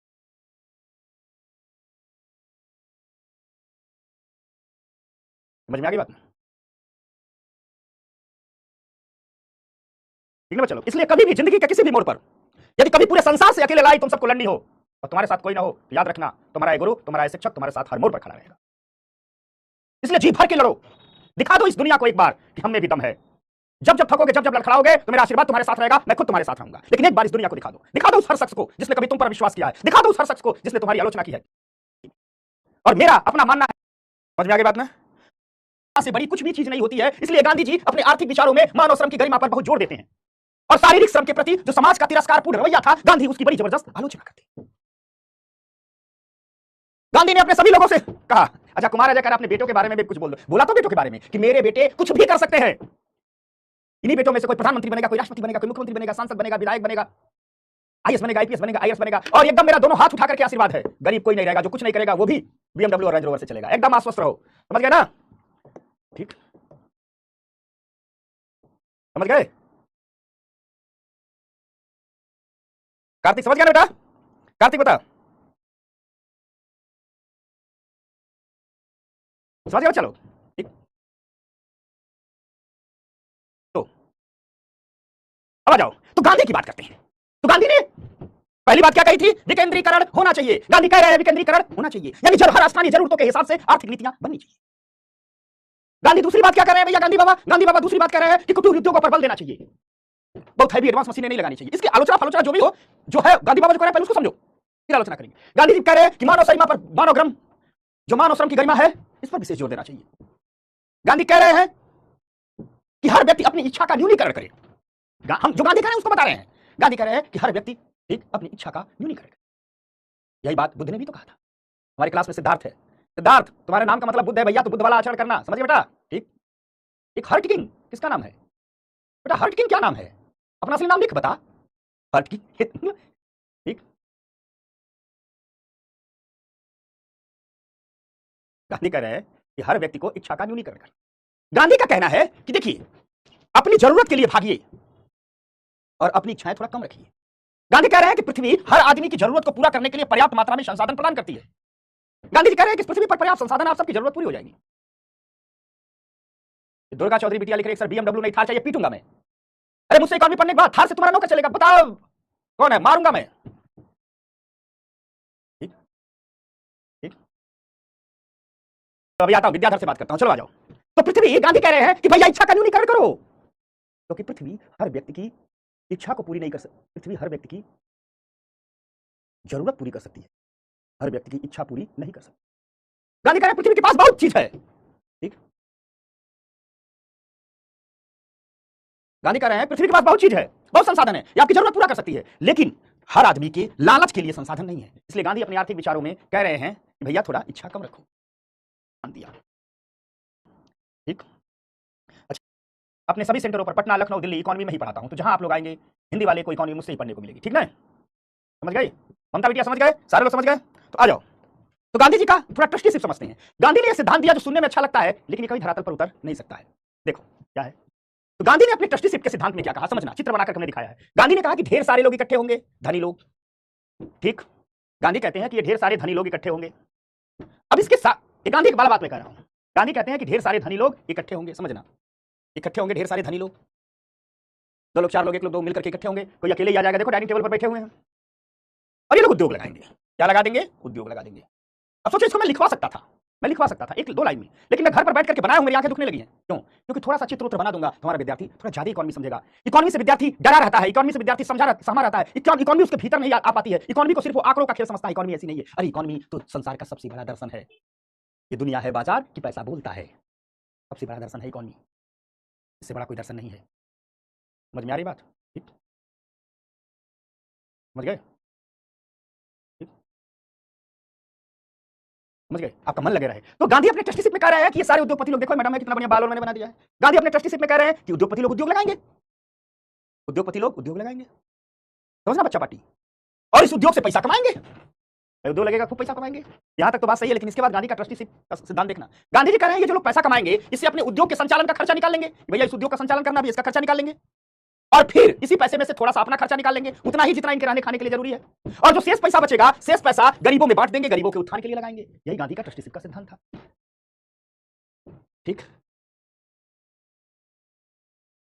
ये सिद्धांत दिखने में अच्छा लगता है, जब तक आदमी यहां है, गरीब है, तब तक वो कहता है बहुत अच्छा सिद्धांत है, लेकिन जो आदमी आ जाता है, अमीर हो जाता है, वो कहता है सिद्धांत बड़ा खराब है। ठीक, समझ गए? क्लियर हो गया?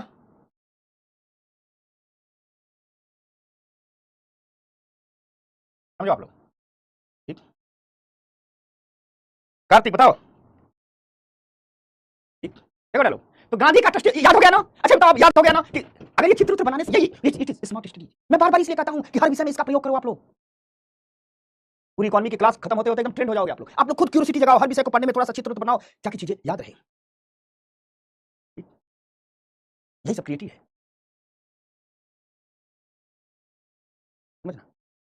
तो क्या कहता है गांधी जी का ट्रस्टीशिप का सिद्धांत? याद हो गया ना? ऐसा देखो, लोग कहते हैं इकोनॉमी कठिन है। देखो उद्योगपति लोग क्या करेंगे, ये मैडम देखो, बाल वाली मैडम, मैडम के बाल बनाने में मैंने बहुत मेहनत की है, इसको गंजा मैंने बना दिया, मैंने कहा सब गंजे रहेंगे, और इसको मैंने खूब बाल लगा दिया। तो ये उद्योगपति लोग क्या करेंगे, उद्योग लगाएंगे, उद्योग से पैसा आएगा, पहले वो हिस्सा निकाल लेंगे ताकि उद्योगों के संचालन का खर्च चले, फिर से अपना खर्चा निकाल लेंगे, फिर बचे हुए पैसों को गरीबों को उत्थान में लगा देंगे। यही गांधी का ट्रस्टीशिप का सिद्धांत है।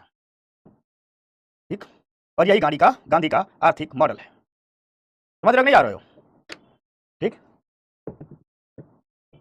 समझ में आ गया? बस यही है गांधी का आर्थिक मॉडल, और यही है गांधीवादी अर्थव्यवस्था। अब हम आगे बढ़ते हैं ग्रीन इकोनॉमी की ओर, ग्रीन इकोनॉमी की ओर। ठीक, अब हम आगे बढ़ते हैं ग्रीन इकोनॉमी की ओर। या ग्रीन इकोनॉमी पढ़ा करके छोड़ दूंगा आप लोगों को, ठीक ना? ग्रीन इकोनॉमी, हरित अर्थव्यवस्था, हरित अर्थव्यवस्था, ग्रीन इकोनॉमी। अच्छा तुम लोग बताओ तो ये ग्रीन इकोनॉमी क्या है भाई? क्या है ग्रीन इकोनॉमी? क्या है ग्रीन इकोनॉमी भाई? ठीक, बताओ।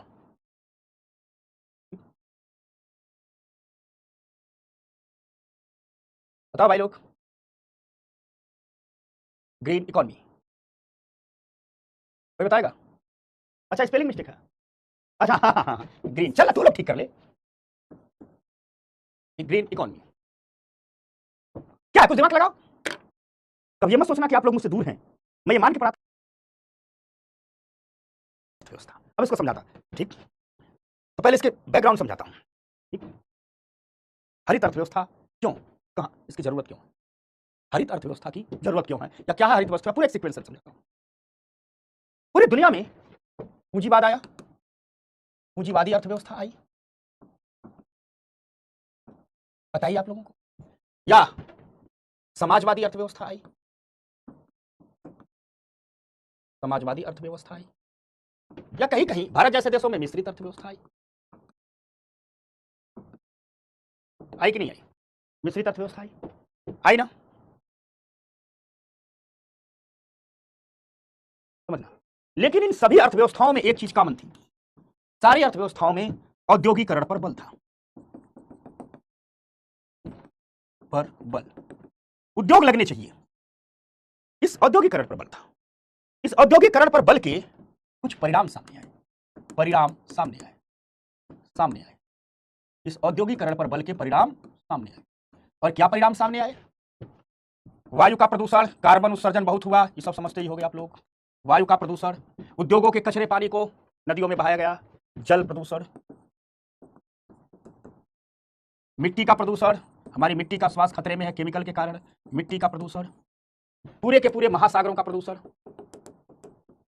प्रदूषण, ठीक, वातावरण में कार्बन की अधिक मात्रा, ये सब प्रदूषण में ही आ गया। अब इन सभी प्रकार के प्रदूषण का परिणाम ये था ग्लोबल वार्मिंग। इनका परिणाम क्या निकला? Global warming. और इसका परिणाम निकला क्लाइमेट चेंज, जलवायु परिवर्तन। आप सब लोग जलवायु परिवर्तन को महसूस कर रहे होंगे, कर रहे हैं कि नहीं कर रहे हैं? परिणाम क्या निकला? जलवायु परिवर्तन। आप सब लोग इसको महसूस कर रहे हैं। आज दुनिया संकट के मुहाने पर खड़ी है। आज दुनिया, या आपका नोट्स भी है, आज दुनिया संकट के मुहाने पर खड़ी है। आज दुनिया संकट के मुहाने पर खड़ी है,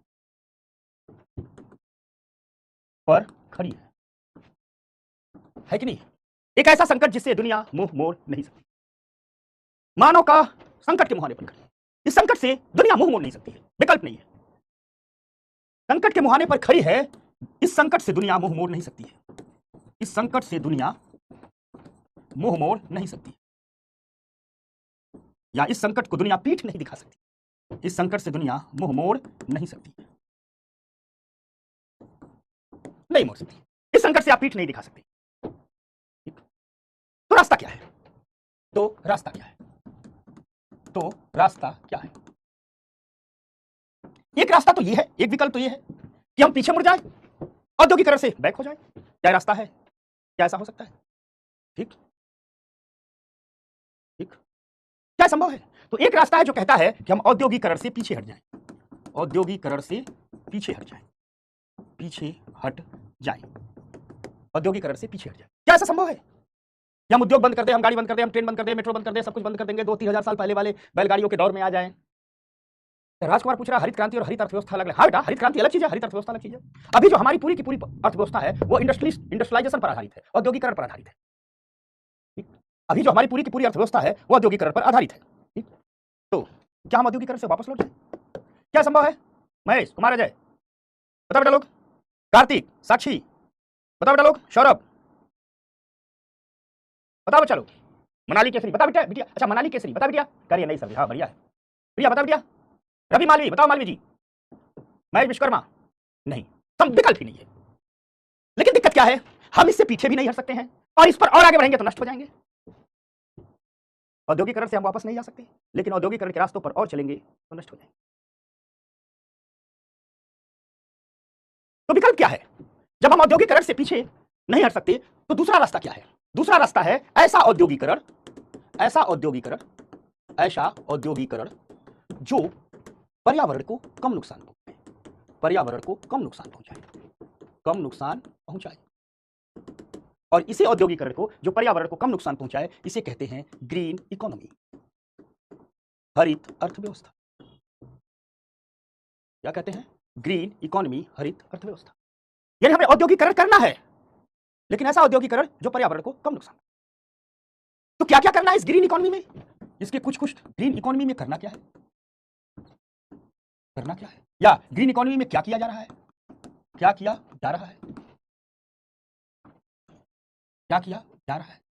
तो पहला काम किया जा रहा है सोलर एनर्जी को बढ़ावा,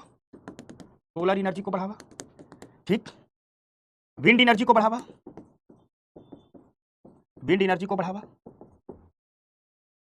ठीक, इलेक्ट्रिक व्हीकल्स को बढ़ावा,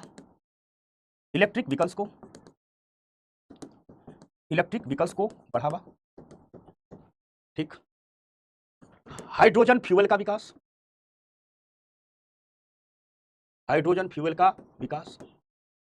हाइड्रोजन ईंधन का विकास, मिट्टी, जल जल मिट्टी प्रदूषण को रोकने के लिए बायो कंपोस्ट का विकास, बायो खाद, जैविक खाद, बायो कीटनाशक, इन सब पर काम चल रहा है। ठीक, बायो कीटनाशक, इन सब पर काम किया जा रहा है। नदियों की स्वच्छता के लिए तमाम प्रयास किए जा रहे हैं, यानी पानी के प्रदूषण रोकने के तमाम प्रयास किए जा रहे हैं। ये आगे सब आएगा, रोकने के तमाम प्रयास। ठीक, बैंक्स ग्रीन सेविंग की व्यवस्था लेकर के आए हैं। क्या लेकर के आए हैं? ग्रीन सेविंग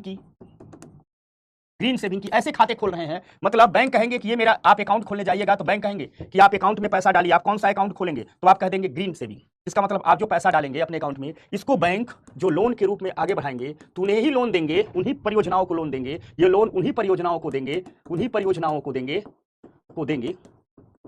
देंगे जो पर्यावरण हितैषी हो। यानी कोई इलेक्ट्रिक व्हीकल्स वाली कंपनी है तो उसको बैंक लोन दे देंगे। ठीक, साथ साथ बैंक और तमाम संस्थान ग्रीन बॉन्ड लेकर के आए हैं।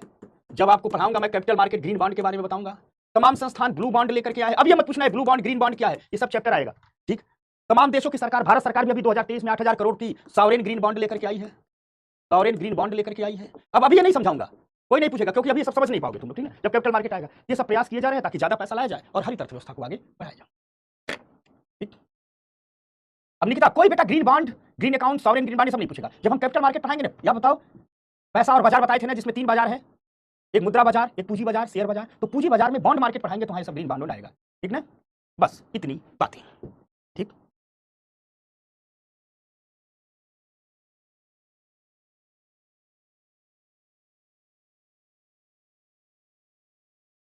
ठीक,